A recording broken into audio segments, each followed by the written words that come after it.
Over the span of many weeks, my appreciation for the Filipino culture and marginalized groups has deepened more than I would have thought previously possible.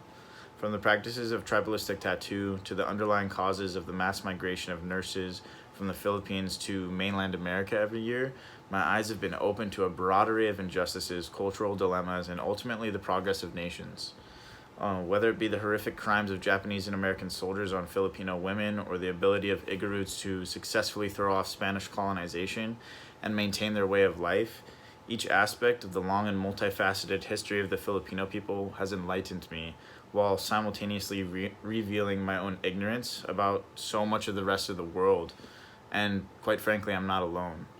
In an attempt to reach out, connect, and expand upon my own knowledge, I found almost no understanding or other knowledge of the events and occurrences of the Filipino people in that region, and their history from Filipinos around me, further fortifying this ideal of a relatively barren knowledge base in myself and elsewhere.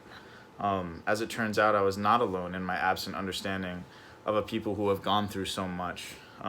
Due to this, aside from the available information itself and the lessons each of them taught me, I've really learned just how important the active pursuit of knowledge truly is. The circumstance I currently reside in reminds me of when King Kalakaua traveled to the mainland and saw a library for the first time. And after realizing what the building encompassed and what a powerful tool it could be, he cried on its steps. When asked what was wrong, he said something along the lines of, "There's just so much knowledge and information in this one building and almost nothing in my own mind in comparison." And overwhelmed by the incomprehensible difference in knowledge, wisdom, and understanding, he eventually became one of the most well-read Hawaiians of his time. And this shrewdness, curiosity, and drive for enlightenment helped him recognize the potential of electricity, actually, leading to the assistance in its introduction to the Hawaiian Kingdom.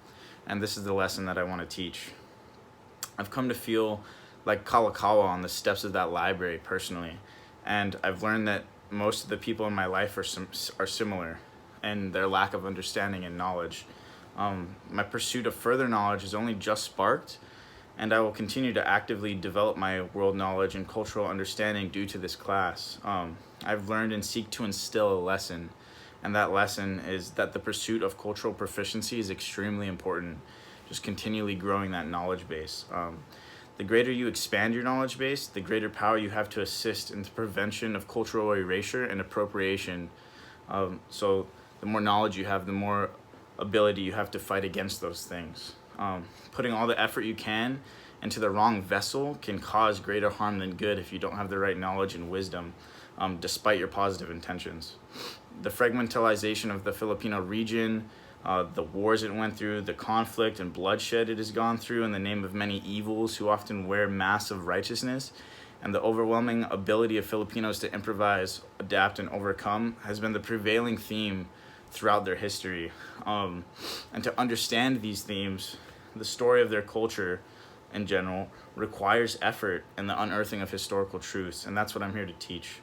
The tools to foster real change for the better demands a wholesome understanding of the various aspects and delineations of a complex people such as this. And to treasure that gem that encompasses the Filipino culture, a journey must be taken. This journey travels through various subjects, including that of Spanish colonization, American occupation, Muslim influence, Chinese mestizo business affairs, liberating rap through people like Ibarra, the gruesome horrors of war, liberation through both armed conflict and inspiring literature, as with Rizal, the separate walks of indigenous and native peoples, martial arts, forced nationalism, countless dialects and tribal relations, superstition like the Aswang, degrading photography and its effect on the people, sex work, military relations, and tattooing. Despite the large list laid out before you, this is only the tip of the iceberg, and complete understanding of a civilization's history is likely impossible to achieve in a single lifetime, and a single civilization is only a small facet of the rest of the world. However, it is that intention and the genuine desire to connect with other people on a deeper level that will bring positive change to those who experience the negative effects of oppressive powers. If I can impart any lesson about the Philippines, it would be to continually seek refinement of your cultural knowledge. with the sensitivity and open-mindedness necessary to make sense of a complex puzzle of fragmented yet powerfully potent subcultures and ways of life in the region. The region has been victim to constant change and growth, and the process of making sense of the causes and effects of each era that the Philippines has gone through in such a region is a long one, but the more you sow, the more you reap. That's all. Thank you.